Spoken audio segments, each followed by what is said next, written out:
साथी बैठे हैं। जम्मू कश्मीर का एक डिस्ट्रिक्ट था, डिस्ट्रिक्ट मीरपुर, जो आज भी पाकिस्तान के अंदर है, पाकिस्तान ऑक्युपाइड कश्मीर में है। उस डिस्ट्रिक्ट के अंदर एक क्षेत्र था कोटली। तो सब लोग जो कोटली के लोग थे, जब अगस्त और सितंबर के बीच में 1947 में, खास करके 15 अगस्त के बाद जब पार्टीशन हुआ, तो 3 रियासतें जूनागढ़, हैदराबाद और जम्मू कश्मीर, यह भारत के अंदर विलय नहीं हुई थी। हैदराबाद और जूनागढ़ क्योंकि सेंट्रल इंडिया में रहती थी और यह बॉर्डर स्टेट थी, तो पाकिस्तान की एक हवस थी कि अधिक से अधिक लैंड कैसे ऑक्युपाई किया जाए। कबाइलियों के वेश में उन्होंने सैनिक भेजे और जिन्होंने विभिन्न क्षेत्रों पर कब्जा करना शुरू कर दिया। छम, जोरियाँ और मीरपुर से होते हुए वह कोटली क्षेत्र में आए। कोटली के अक्टूबर मास में जब देखा कि वहाँ के जो लोग थे वो उनका जो दबाव था उसको बर्दाश्त नहीं कर पा रहे थे, और आर्मी के भी जो 104 लोग थे उसमें से 52 किसी अन्य जाति के थे, 52 हिंदू संभाल नहीं पाए। तो उन्होंने कहा भैया अब आप अपना, हम आपको नहीं बचा पाएंगे, आप अपना रास्ता ढूंढिए और जम्मू की तरफ प्रोसीड कीजिए। कुछ लोग अमृतसर की तरफ चले गए, कुछ जम्मू की तरफ चले गए, और जो जम्मू में आए वो लोग यहाँ पर आ गए, और उन्हीं के नाम से ये कोटली इलाका कहलाया जाता है। वो दर्द आज भी सीने में होगा, मगर उस दर्द पे जख्म जो थे उस पे क्या भारत में सरकार ने मरहम लगाया है? जी नहीं, उस समय की सरकार में, मैं बहुत छोटा सा था, मुझे याद है उस समय मैं दिल्ली में था और ट्रकों में भर के हम लोग गए थे नेहरू जी के पास में। लेकिन समस्या क्या थी कि एजेंडा इतना समझ नहीं था लोगों को, एजेंडा प्रॉपर ना होने के करके, और उनकी जो उस समय की सरकार थी कांग्रेस की, उनकी मंशा ठीक ना होने के करके उन्होंने हम लोगों का कोई भी ख्याल नहीं किया। जितने आज आप लोग देख रहे हो बेचारे ज़मीन से उठे हैं, किसी ने रजाइयाँ लगा दी हैं, किसी ने मजदूरी का काम किया है, किसी ने रोड साइड वेंडिंग का काम किया है, और धीरे धीरे अपने बच्चों को एजुकेट किया है, और आज इस स्थिति में पहुँचे हैं कि अपना भरण पोषण जो है इज्जत के साथ कर पा रहे हैं। आपसे वापस बात करूंगा। मेरे साथ इस वक्त कुछ और लोग हैं। ये तमाम लोग वो हैं जिन्होंने आज भी उस जख्म को सीने में कुरेदे रखा है, ताकि ये उस चीज को याद रखें कि इनके साथ क्या हुआ, और इस चीज के लिए ताकि इनके बच्चे, ये ना सही इनके बच्चे वहां अपने जमीनों पर, अपने घरों पर वापस जा सके। मेरे साथ इस वक्त कुछ और लोग हैं। राजीव जी हैं। राजीव जी, आपने काफी स्ट्रगल किया है, आपके लोगों ने बड़ी मुशक्कत की है। अब जब चुनाव होने वाले हैं 10 साल के बाद, आपके इलाके में भी सुना है इस बार पहली बार मेरे ख्याल में आपके पाकिस्तान ऑक्युपाइड कश्मीर के ही एक कैंडिडेट को यहाँ पे दिया गया है। क्या मानते हैं, माहौल क्या चल रहा है, और पीओके के लोगों में कितनी खुशी है जिन लोगों को अब आखिरकार एक सीट, एक हालांकि कम है मगर एक सीट देने की बात सरकार ने कही? देखें, जो सीट देने की बात की है उसका और यहाँ जो चुनाव हो रहे हैं उसका कोई लेना देना आपस में नहीं है, क्योंकि वो जो सीट देनी है वो चुनावों के बाद उसकी नॉमिनेशन होनी है। वो हमारे ही परिवारों में से किसी व्यक्ति को नॉमिनेट किया जाएगा। ये स्वागत योग्य बात है। हालांकि हमने कहा था कि 8 सीटें मिलनी चाहिए, इसके लिए कई कमेटियां और कमीशन रिकमेंड कर चुके हैं। जहां तक रही इस इलाके की बात, तो निश्चित तौर पर यहाँ जो उम्मीदवार उतारा गया है भाजपा द्वारा, वो पाक अधिकृत जम्मू कश्मीर का व्यक्ति है। तो निश्चित तौर पर हम लोग सब वहीं के हैं, तो एक खुशी होती है कि हम तो सीटें इसीलिए मांग रहे हैं कि सड़कों पर लड़ने के बजाय हमारा सदन में आवाज़ उठे। तो अगर ये व्यक्ति वहाँ जाते हैं तो एक आवाज़ वहाँ जाती है, निश्चित तौर पर जाती है। जरूरी क्यों हो जाता है आपका व्यक्ति अंदर जाना? मतलब लोग ये समझते होंगे कि कोई भी जा रहा है तो क्या फर्क पड़ता है, अगर आपका अपना होगा तो क्या फर्क हो? फर्क पड़ता है। 70 सालों से अगर हमारी बात नहीं सुनी गई, इसीलिए नहीं सुनी गई कि जो व्यक्ति, जो लोग यहाँ से जीत कर गए, उन्होंने ईमानदारी के साथ हमारी कभी बात नहीं की। अगर कोई आदमी अपना बिरादरी का होगा, हम उसको पकड़ेंगे, उसको इस बात के लिए मजबूर करेंगे कि इन्हीं सारी बिरादरी ने तेरे साथ खड़े होकर तेरा साथ दिया था। तो इनकी बात सदन में रखी जानी चाहिए, क्योंकि जो सदन में होगा वो रिकॉर्ड में जाएगा। जो हम सड़कों पर कहेंगे वो सुबह सुनकर लोग शाम तक भूल जाएंगे। इसलिए हम समझते हैं कि यहाँ पर अपना नुमाइंदा होना निहायत ज़रूरी है। पुराने वक्त को जब याद करते होंगे, अपने पिता की, अपने लोगों की बात जब याद आती होगी, तो कहीं ना कहीं महसूस होता है कि कोई सरकार तो ऐसी आए जो आपको अपने घर पहुंचाने की बात करे। देखिए, कौन नहीं चाहता कि अपने घर वापस ना जाए, लेकिन आज 70-75 साल हो गए हैं, ये सिर्फ ढकोसले की बातें होते रही हैं। भेजा तो आज तक किसी ने है नहीं वहाँ पे। आज जहाँ मीरपुर, कह रहे हैं हम वापस अब वहाँ भेजेंगे, वहाँ मीरपुर तो मंगला डैम बन चुका हुआ है। वहाँ मीरपुर में हम डूबने जाएंगे वहाँ पे? मुझे ये चीज़ चाहिए ना। भाई आज बड़ी बड़ी बातें श्री राजनाथ सिंह भी कहते हैं पीओजे के खाली कराएंगे। कहाँ खाली कराएंगे, कहाँ भेजेंगे हमें? ये ऐसी बातें नहीं करनी चाहिए, इनको ठोस बात करनी चाहिए। क्यों? कि दर्द होता है जो आज 1947 के जो उजड़ के आया है ना, पता लगा है कुछ आपके जो घर थे, जहाँ जमीनें थी, उसका क्या हुआ? कुछ पता ही नहीं है।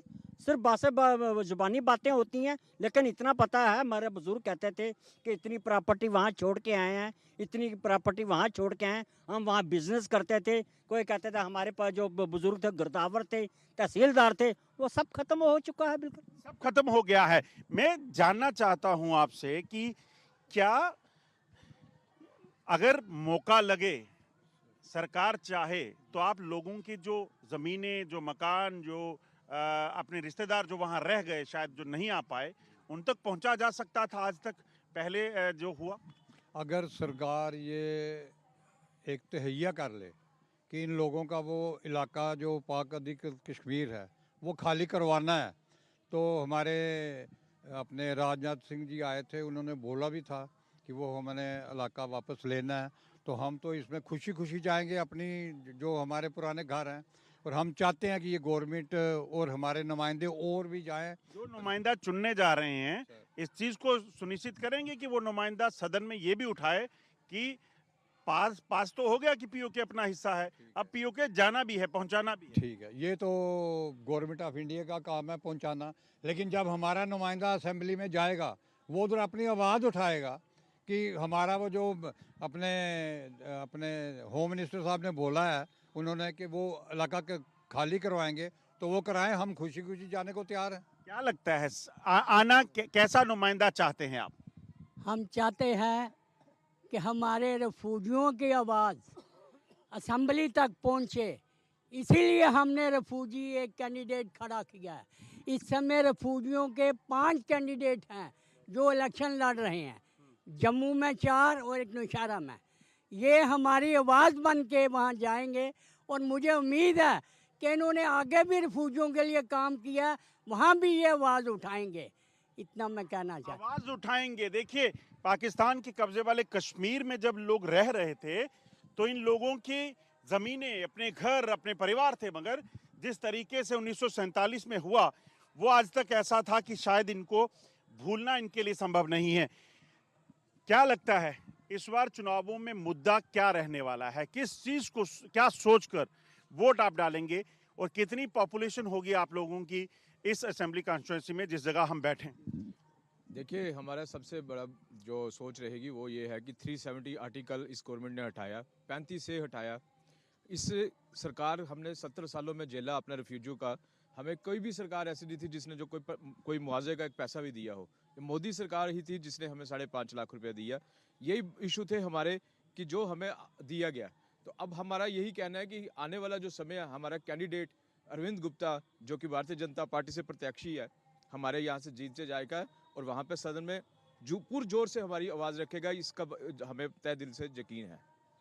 जिस तरीके से आपने बताया मुझे कि आपके लोगों को जब वहाँ से भागना पड़ा, आपके बुजुर्गों ने जो आपको बताया, क्या उस वक्त कोई प्रयास होते तो लगता है कि वो इलाका वापस लिया जा सकता? जी, ये नेहरू जी अगर यूएन में नहीं जाते, ये प्रयास हो सकते थे। दूसरा क्या हुआ कि डेमोक्रेटिक रीजन ऐसा था, जैसे महाराजा हरि सिंह निकले और जो कनेक्टिंग पुल थे उन लोगों ने वो तोड़ दिए, तो आर्मी को आपने जब उसके बाद में सीज़ फायर कर दिया, अगर वो सीज़ फायर ना होता तो ज़मीनें कब्जे से हमारे कब्जे में वापस आती। दूसरी जो आपने बात कही कि क्या हमारे लोग जाएंगे वहाँ पर, एक समय की बात है, अटल जी मेरी गाड़ी में बैठे हुए थे, तो मैंने उनके आगे ये बात रखी कि अटल जी, इस टाइम इतनी स्थिति ख़राब है, जो फौजी रिटायर होते हैं, क्यों ना सरकार ऐसा कुछ निर्णय करे कि बॉर्डर पे उनके घर बसवा दे, जिससे कि हमारा देश थोड़ा सा और ज़्यादा सुरक्षित हो जाए। तो कहते हैं जो फ़ौज की नौकरी करके बेचारा आप अपने घर आया है, क्या दोबारा हम उसको उस मुसीबत में डाल दें? तो ये उनके शब्द थे। यानी कि जाना हर कोई चाहता है, लेकिन परिस्थितियाँ भी तो अनुकूल होनी चाहिए। आप आज अगर गूगल में चले जाओ और कोटली का दृश्य देखो, इतना बढ़िया कोटली क्षेत्र था, एक तरफ पहाड़, आज भी आप देखिए गूगल में, और जो अब बस्तियाँ बसी हुई हैं, सेंटर के अंदर एक बहुत बड़ी मस्जिद बनी हुई है और एक उसके साइड में मस्जिद बनी हुई है, और नीचे नदी जहाँ से पानी लाते हैं। दुख होता है जब दुख, बिल्कुल दुख होता है। मैं टोटल कोटली, और आज जब भी आप टीवी पे देखते हो, आप लोग ही बाइट चलाते हो ना, उग्रवादियों ने हमला किया, वो उग्रवादी कोटली से आए थे, तो इसका मतलब आज वो कोटली जो है उग्रवादी स्थान बन चुका है, आतंकियों के अड्डे बन चुके हैं। आपसे जानना चाहूँगा, जिस तरीके के हालात आप लोगों ने देखे 1947 से प्लान करने के बाद, क्या सोचते हैं कि वो जिंदगी थोड़ी और बेहतर हो सकती थी, या जो नया नुमाइंदा चुनेंगे वो सोचे?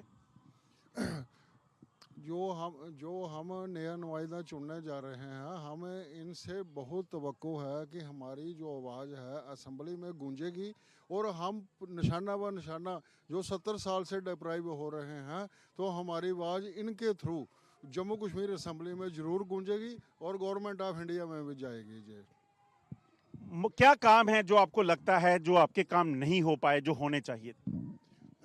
देखो, सबसे पहले तो हम बेसिक ज़िंदगी से ही महरूम रहे। तो जब आदमी अपना घर छोड़ देता है तो बाहर आकर बसना और उसके लिए रहन सहन का बंदोबस्त करना बहुत ही मुश्किल है।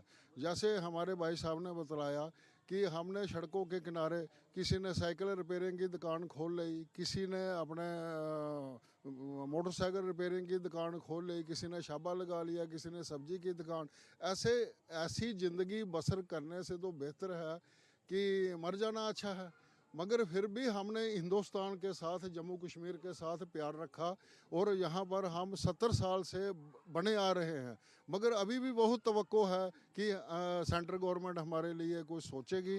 तो हम भी कोशिश कर रहे हैं हमारी नुमाइंदगी जम्मू कश्मीर असम्बली में हो। मेरे साथ कुछ और लोग हैं। राजीव जी, आपसे जानना चाहूँगा एक बार फिर से कि क्या लगता है उस वक्त की सरकार अगर गंभीरता से सोचती या उसके बाद सोचा जाता तो शायद एक तस्वीर अलग होती। जो आज पीओके के लोगों को दरबदर होना पड़ रहा है, 25 सीटें तो वहाँ रखी गई हैं, उनको आज एक खोली गई है, वहाँ पहुँचने को भी प्रयास होते तो शायद पहुँच गए होते। देखें, देश ये कहता है कि बंटवारा इसलिए हुआ कि 2 प्रधानमंत्री के उम्मीदवार थे, लेकिन हम लोग कहते हैं 2 प्रधानमंत्री के उम्मीदवार नहीं थे, 3 उम्मीदवार थे। इसलिए 3 अलग अलग जगह कार्व की गई। पाकिस्तान बनाया गया जिन्ना के लिए, हिंदुस्तान बनाया गया पंडित नेहरू के लिए, और कश्मीर बनाया गया जनाब शेख अब्दुल्ला को प्रधानमंत्री बनाने के लिए। 3 प्रधानमंत्रियों के लिए 3 गद्दियाँ सजाने के लिए हमारे खून की होली खेली गई। ये बड़ी दुखद बात है और दुख होता है इस बात का। इतिहास इस बात को कभी माफ़ नहीं करेगा इन लोगों को। ये चीज़ें इतिहास में दर्ज हैं, लेकिन कोई इसको खंगाल कर बाहर लाए। 3 जब ये गद्दियाँ बुनने की आप बात कर रहे हैं, क्या उन तीनों जो प्रधानमंत्री थे उनकी तरफ से कभी कोशिश हुई कि ये जो कत्लेआम हुआ था या उसको रोका जा सकता था, या जो कत्लेआम होने के बाद परिस्थितियां जो है वो बदली जा सकती थी? क्योंकि इस डिवाइड ने लोगों को तो अलग कर दिया। भाई को, एक भाई हिंदू बन गया, एक मुस्लिम बन गया, ये सच्चाई है ना? देखें, आप जो कह रहे हैं ना, कोशिश, जिन लोगों ने कत्ल करवाए वो रोकने के लिए कोशिश करते। मुझे एक बात बताएं, कश्मीर श्रीनगर सिटी तक कबायली आ चुके थे, हमने खाली कराया। हमने उड़ी खाली कराया, हमने करनाल खाली कराया। हम क्यों जाके मुजफ्फराबाद के मुहाने पर रुक गए? हमने क्यों मीरपुर को वापस नहीं आने दिया? इसलिए नहीं आने दिया क्योंकि वहाँ का मुस्लिम जो था वो पहाड़ी मुस्लिम था, और अगर वो पहाड़ी मुस्लिम आज यहाँ होता तो ये शेख अब्दुल्ला, फारूक अब्दुल्ला, उमर अब्दुल्ला, इनका परिवार कहीं दिखाई ना देता, क्योंकि कश्मीरियों की अक्सरियत ना होती, पहाड़ियों की अक्सरियत होती। इसलिए एक साजिश हुई, और इसमें ये सारे जितने भी प्लेयर जिनका मैंने नाम लिया है, जिन्होंने 3 गद्दियाँ सजाई, ये इतिहास इस बात का भाई साहब साक्षी है कि हमारे खून की होली खेली गई इन 3 लोगों को वहाँ गद्दी नशीन करने के लिए। ये बड़े शर्म की बात है। अब राजनाथ सिंह कह रहे हैं, प्रधानमंत्री मोदी भी कह रहे हैं कि पाकिस्तान के कब्जे वाला कश्मीर हमारा है, वापस आएगा। कितना विश्वास जो है वो पीओके के लोग जो विस्थापित हैं उनको है? देखें, निश्चित तौर पर आना चाहिए। मेरे एक साथी ने अभी यहाँ कहा, दुख हमें क्या होता है, कोटली, भिम्बर, मीरपुर, वहाँ पर जनाब मिलिटेंट जो हैं वो ट्रेनिंग लेते हैं, लॉन्चिंग पैड्स हैं, और हिंदुस्तान में आकर वो हमारा खून बहाते हैं। क्या हमारा खून नहीं खोलता कि जिस जगह के हम नागरिक हैं, जहाँ हमारे पुरखों ने जन्म लिया, वहाँ पर ट्रेनिंग दी जाती है? तो निश्चित तौर पर खाली होना चाहिए। खाली होगा तो मैं समझता हूँ ये सारी चीज़ों का अंत हो जाएगा, और जल्द से जल्द करना चाहिए। ये सारी जनता जो है ये भारत सरकार के उस निर्णय के साथ खड़ी हो जाएगी, अगर भारत सरकार ऐसा कोई निर्णय करती है तो। कुछ और लोगों से बात करने के प्रयास करता हूं। आप लोग भी उसी गांव से, उसी शहर से उजड़कर आपके पूर्वज जो है यहाँ पहुंचे। अब चुनाव जम्मू कश्मीर में हो रहे हैं, क्या लगता है जो पीओके को एक सीट दी गई है, वो काफ़ी है या कुछ और होना चाहिए, सरकार इस पे बात करेगी।